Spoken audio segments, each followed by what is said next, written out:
Inaresto ng mga tauhan ng Regional Anti-Cybercrime Unit 10 ang isang 42 anyos na lalaki sa isinagawang entrapment operation kaugnay sa iligal na pagbebenta ng hindi rehistrado at ipinagbabawal na gamot sa online platforms.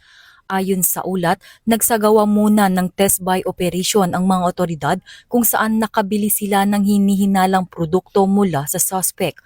Ang naturang item ay agad na ipinasa sa Food and Drug Administration o FDA para sa beripikasyon at pagsusuri.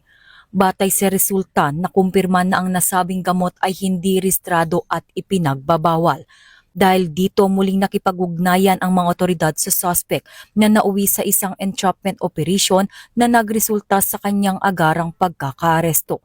Sa kasalukuyan, nahaharap ang suspect sa kasong paglabag sa Food and Drug Administration Act of 2009, kaugnay sa Cybercrime Prevention Act of 2012. Mula dito sa Campo Crame, ako ang inyong PNN correspondent, Patrolwoman Mary Grace Artizuela, nagbabalita para sa Police News Network, alagad ng batas, tagataguyod ng Balitang Pulis.